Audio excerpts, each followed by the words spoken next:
Aujourd'hui, on va voir les flagellés du tube digestif et cavité ouverte. D'accord? Quels sont ces flagellés? Comment ils sont?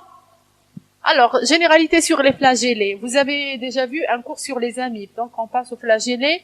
C'est des protozoaires, bien sûr, êtres unicellulaires qui sont doués ou dotés de flagelles, qui sont donc les moyens de mobilité plus ou moins membrane ondulante. Donc, toujours présence de flagelles. La membrane ondulante peut être présente ou non. D'accord? Ils se multiplient par une simple division binaire. Ils se nourrissent par une osmose ou bien phagocytose.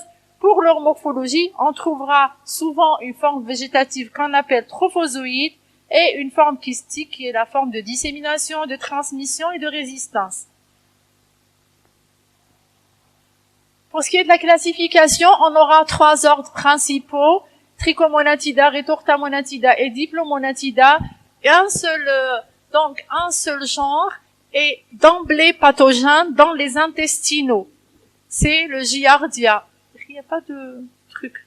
Il n'y a pas de photo, non. Il n'y a pas de photo, enregistrement photo, non. Classe. Donc, je peux travailler sur le tableau. C'est bien. Donc, pour ce qui est des flagellés intestinaux, un seul genre est d'emblée pathogène, le Giardia. Pour les autres, la cavité urogénitale, on aura un Trichomonas qui est pathogène. D'accord? On commence donc par voir la giardiose.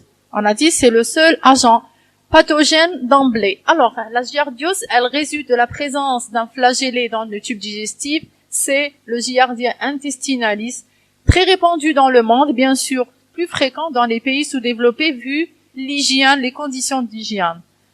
Alors, ce pathogène, il s'appelle Giardia intestinalis, il s'appelle Giardia duodenalis, l'emblia intestinalis ou l'emblia duodenalis. Donc, 4 noms sont possibles, ou plutôt sont corrects, mais le plus utilisé, c'est le Giardia intestinalis. Une forme végétative fragile mobile et une forme résistante, donc c'est le kyste. Pour la description, donc ici c'est une photo, d'accord, vue de profil, il ressemble à une cuillère ou bien une coupe. Vue de face, il ressemble à un cerf-volant. En fait, c'est un parasite, donc un être unicellulaire qui présente une partie antérieure arrondie, une partie postérieure plus effilée, un corps symétrique par rapport à une structure médiane qu'on appelle l'axostyle. D'accord? On retrouve 2 noyaux antérieurs et surtout ces flagelles qui sont au nombre de 8. Donc 4 paires. Une paire antérieure, une paire antérolatérale, une paire postérolatérale et la paire postérieure.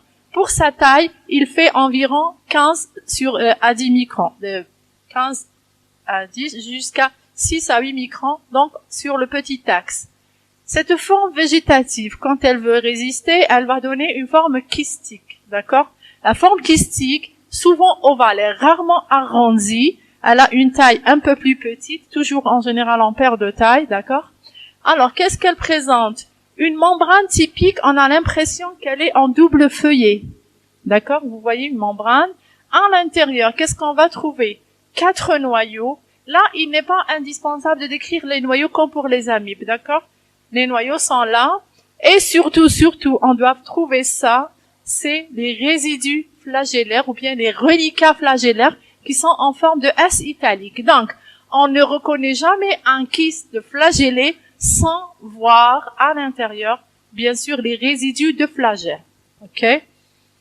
Alors, pour le cycle évolutif, le mode de contamination, les principaux hôtes définitifs, c'est l'homme, mais aussi de nombreux animaux, entre autres domestiques, comme le chat. OK? La contamination se fait par la voie orale, par ingestion de kystes mûrs, d'accord? C'est des kystes donc infestants, qui sont contenus où? Dans l'eau, les aliments souillés, d'accord, non lavés ou mal lavés, crus bien sûr, ou encore par les mains sales, d'accord. Les selles parasitaires, on peut donc s'infester par les mains sales. Ce qui se passe, c'est que après ingestion de cette forme kystique, il y a libération des formes végétatives qui se multiplient rapidement. Oui, allez-y. Alors, pour le cycle évolutif, on a dit qu'on va ingérer un kyste, d'accord, infestant, résistant, aliment eau et mains sales, Puis, il y a la libération dans le duodénum. En général, il habite la région jejunodduodénale. Les formes végétatives vont se désenquister. Elles résistent au suc digestif, donc elles se désenquistent. Elles commencent une multiplication longitudinale simple, rapide, qui va durer quelques heures. Elle va pas durer éternellement, d'accord? Puis, il y a le transfert ou bien le passage vers les formes kystiques qui seront éliminées dans le milieu extérieur avec les selles. D'accord? Donc, ce qui est éliminé en principe, c'est les formes kystiques. Mais n'empêche, on peut parfois trouver des formes végétatives. Donc, c'est un cycle, on dit qu'il est monoxane, c'est-à-dire il n'y a pas d'autre intermédiaire, c'est un cycle monoxane simple. Cliniquement, alors la giardiose est souvent asymptomatique. C'est le cas donc des porteurs asymptomatiques qui sont la source de transmission, qui sont des réservoirs. Ok? Sinon, parfois, elle peut être symptomatique, symptomatologie banale comme étant des selles pâteuses, diarrhéiques, etc. Mais elle peut être aggravée. Cette symptomatologie donc peut être aggravée chez l'enfant, mais aussi chez le sujet âgé, surtout dans le cas des déficits en IgA, en immunoglobuline A sécrétoire intestinale. Donc, dans ce cas, les troubles sont plus intenses et on va observer ou bien un syndrome de malabsorption qui intéresse les lipides, les sucres, etc. avec une perte de poids et peut-être un retard de croissance. D'accord? Alors, pour le diagnostic biologique. Diagnostic biologique qui va reposer essentiellement sur l'examen parasitologique des selles. On vous rappelle que les conditions d'un examen parasitologique sont standards, quel que soit le parasite recherché, une amibe, un flagellé, un helminthe, etc. D'accord? Donc, les mêmes conditions. On va retrouver souvent des kystes. Aussi, les formes végétatives sont rarement retrouvées dans le cas des diarrhées. Parce que donc les formes sont emportées avec la diarrhée. Il est nécessaire toujours de répéter les examens parasitologiques pour avoir une bonne un bon résultat. Et on peut faire recours également à un deuxième prélèvement qui est le tubage duodénal. Alors tubage duodénal, on appelle un liquide d'aspiration jejunale ou liquide d'aspiration duodénale qui se fait au moment de l'endoscopie. Ou même on fait recours à des biopsies intestinales. D'accord? Dans ce cas, on trouvera les formes végétatives. D'accord? Donc, ce qui est tubage et biopsie, on va retrouver des formes végétatives. Bien sûr, on va réaliser des frottis colorés au Giemsa ou bien May-Grunwald Giemsa. Le meilleur colorant des flagellés est le Giemsa ou bien la variété MGG, May-Grunwald Giemsa. La PCR reste un outil, donc la polymérisation de l'ADN reste un outil de choix, mais pour nous, elle coûte cher. Enfin, on peut faire la recherche des copro-antigènes. Quand je dis copro-antigène, donc c'est un examen direct, d'accord? Il faut toujours vous mettre dans la tête, c'est une parenthèse, que quand je recherche un antigène, ça fait partie de mon examen direct. Quand je recherche un anticorps, c'est un examen indirect, d'accord? Voilà.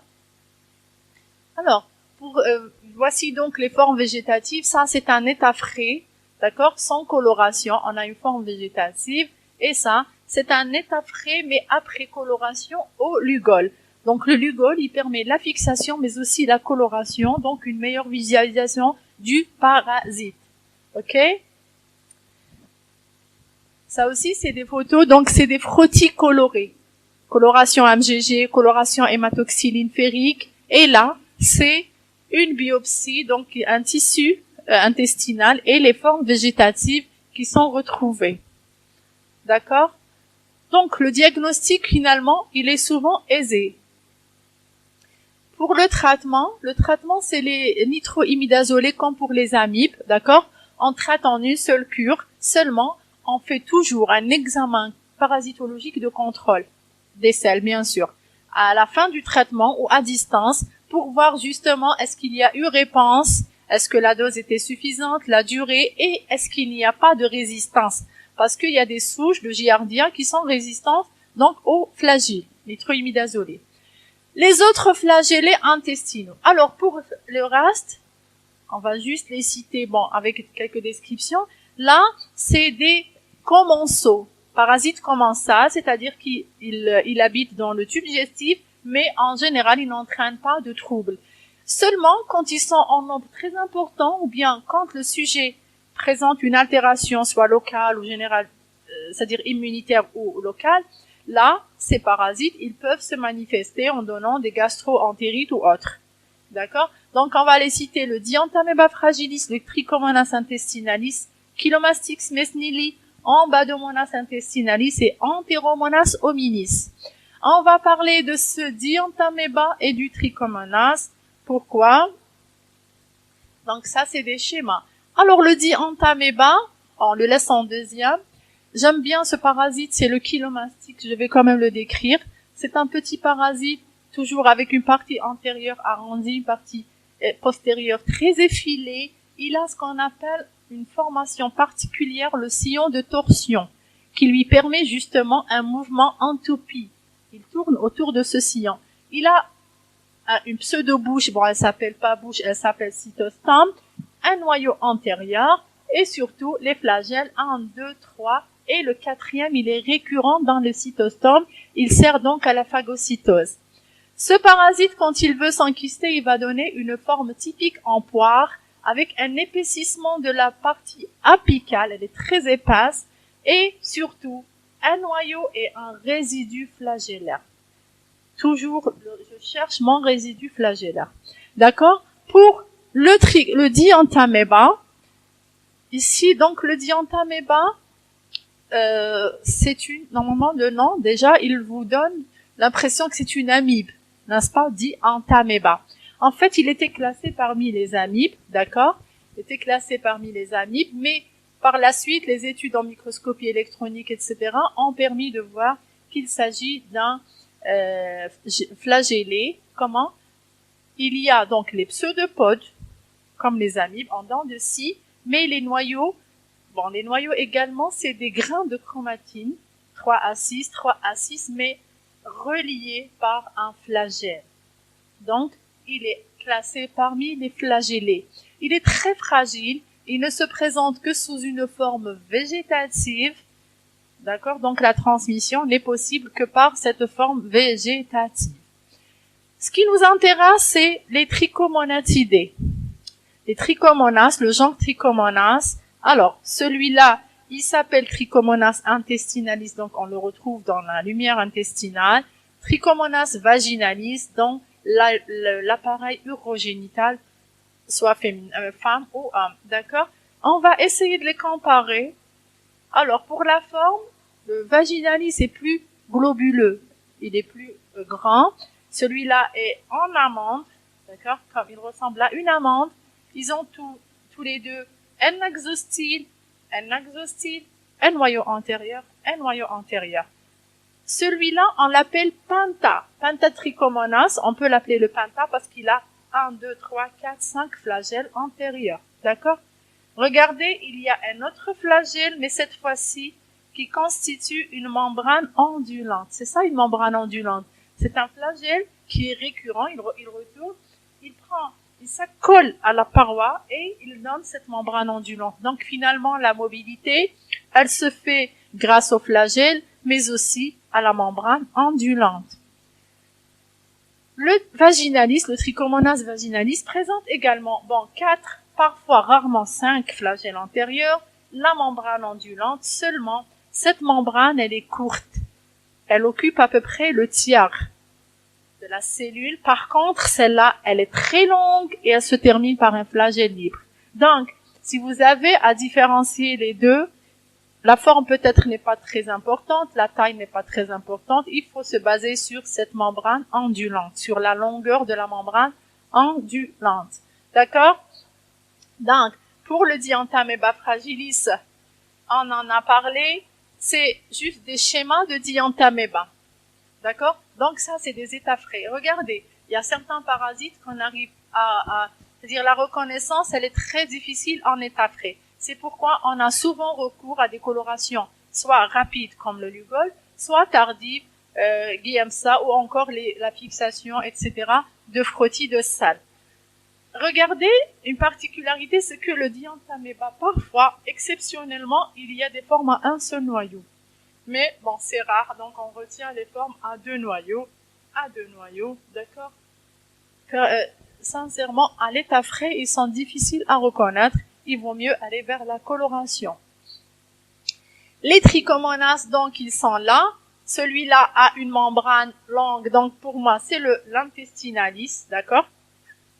Celui-là, une membrane plus courte et une forme plus globuleuse, c'est le vaginalis. Il y a un troisième trichomonas, c'est juste pour vous dire qu'il existe, c'est le tenax. Celui-là, la membrane, elle est à peu près à 3/4 ou 2/3, d'accord, 2/3, et on le retrouve dans la cavité buccale, d'accord? C'est un saprophyte, ou bien comment ça, ok? Donc, finalement, on a 3 trichomonas à différencier, mais les plus importants, donc pour nous, c'est le vaginalis et l'intestinalis. Ça, c'est des photos, donc c'est après coloration sur des frottis. Meilleure coloration, je répète, c'est le Giemsa. Alors, on a vu la description des trichomonas. On va parler donc justement de la trichomonose urogénitale. Donc la cavité ouverte, finalement, c'est le tractus urogénital et on a une pathologie, la trichomonose ou bien la trichomonase. D'accord? Alors, c'est une maladie vénérienne sexuellement transmissible. Elle rentre dans les MST et elle est bénigne, fréquente, mais ce qui la rend gênante, c'est qu'elle est très récidivante ou bien elle devient chronique avec le temps. Donc, c'est le passage à la chronicité. Alors, ce trichomonas vaginalis, on l'a déjà décrit, d'accord? On l'a déjà décrit, peut-être j'ai oublié de donner la taille, environ 15 à 20 microns, et on va se baser bien sûr sur la membrane ondulante qui est courte par rapport à celle du trichomonas intestinalis. Donc finalement, chez les trichomonas, il n'y a que des formes végétatives. Il n'y a pas de forme kystique, d'accord? Donc la forme infestante, ça va être le trophozoïte. Pour la transmission, on a dit donc c'est alors à l'occasion de rapports sexuels, il y a transmission directe de la forme végétative qui va se multiplier de façon donc longitudinale binaire simple et donner des trophozoïtes, etc. D'accord? Cliniquement, pour l'homme, trichomonose de l'homme, elle est souvent asymptomatique. Donc finalement, c'est le principal réservoir et le transmetteur, le disséminateur du parasite. La femme présente souvent une vulvovaginite aiguë avec parfois des signes urinaires, une cystite, des brûlures mictionnelles, etc. Pour la vulvovaginite, c'est des brûlures vaginales, d'accord, c'est des dyspareunies et des écoulements, ou bien ce qu'on appelle des leucorrhées typiques, d'accord. En plus, il y a association fréquente du trichomonas vaginalis avec les autres agents des amastés, à savoir le candida albicans, le gonocoque, etc. D'accord? Pour l'homme, en dehors des cas asymptomatiques, il peut exister des malades porteurs ou bien présentant une urétrite, donc c'est une inflammation aiguë de l'urètre, et on va la reconnaître par la présence d'une goutte matinale au méa urinaire. Donc avant même la miction, le sujet il se réveille et au lever il va trouver une goutte. Elle est typique, cette goutte est typique de la trichomonose, donc de l'homme.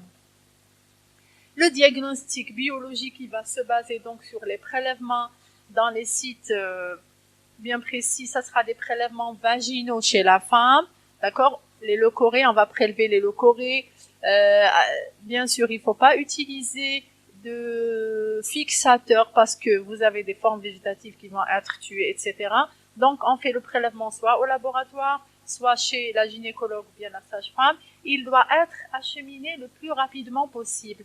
Pourquoi? Parce que déjà, il va sécher. Deuxième des choses, le trophozoïte n'est pas une forme de résistance. Donc, une fois dans le milieu extérieur, il va s'altérer rapidement. C'est pour ça, parfois, on est obligé d'humidifier le prélèvement. Donc, on rajoute de l'eau physiologique ou de l'eau distillée. Alors, pour l'homme, on peut s'aider de la goutte matinale. Tout simplement, on prélève cette goutte et on la dépose directement sur une lame porte-objet. On laisse sécher. D'accord? Le malade ramène cette lame séchée. On peut même faire recours aux urines. Donc, parce que on a dit que le passage est facile vers le tractus urinaire, vers l'appareil urinaire, et on risque de retrouver nos trophozoïdes dans les urines. Bon, l'examen direct est souvent négatif. On a souvent recours aux frottis, les frottis colorés, c'est-à-dire vous prenez votre frottis que vous avez réalisé, écouvillonnage, ou bien avec une tige, ou bien avec une curette, et vous étalez sur une lame, vous laissez sécher, et vous faites votre coloration GMSA ou MGG. D'accord? De même, pour les urines, vous pouvez centrifuger et faire des frottis colorés. Attention, la centrifugation, elle altère souvent les formes végétatives. D'accord? Donc, c'est pour ça, le diagnostic biologique de la trichomonose est souvent négatif. Souvent négatif. Donc, le médecin traitant, il se base sur quoi? Sur le tableau clinique, d'accord? Il va traiter et voir l'évolution et la réponse au traitement. C'est bon? Là, donc, c'est les formes végétatives, bien sûr. Ça, c'est un état très, très difficile à reconnaître. On a recours aux frottis colorés. Bon, là, en dernier, j'ai donné juste des schémas des parasites que je n'ai pas décrits. D'accord? Vous aurez la description. Bon, le chilomastique, je l'ai décrit. Le kilo, il est là, il est là. C'est surtout la forme ici, kystique. D'accord? Et plutôt la forme végétative. Les formes kystiques, elles sont là. La poire, j'ai décrit tout à l'heure, la poire, et vous avez le rétortamonas et l'entéromonas. Donc vous avez des schémas, quand vous lisez, c'est juste à titre d'information, d'accord? Le rétortamonas et l'entéromonas. Ok? Donc finalement, on résume qu'il y a deux flagellés qui sont d'emblée pathogènes. Un dans le tube digestif, c'est le Giardia intestinalis responsable de la giardiose, symptomatique ou asymptomatique. 2, c'est le Trichomonas vaginalis qui est un agent pathogène dans l'appareil urogénital, génital principalement, avec risque de passage. Dans l'appareil urinaire, c'est la trichomonose. Okay? Donc on a terminé. Pour le traitement de la trichomonose, c'est la même chose. Les nitroimidazolés, soit en local chez la femme enceinte parce qu'ils sont proscrits par la voie orale, soit en local et en oral, d'accord? Et on traite systématiquement le couple avec toutes les mesures prophylactiques des maladies sexuellement transmissibles. Okay? Donc on n'oublie pas la prophylaxie. Pour la giardiase, la prophylaxie, elle est calquée sur celle de l'amibiase. C'est la même parce que c'est le même mode de contamination. C'est les mêmes sources pratiquement. Okay?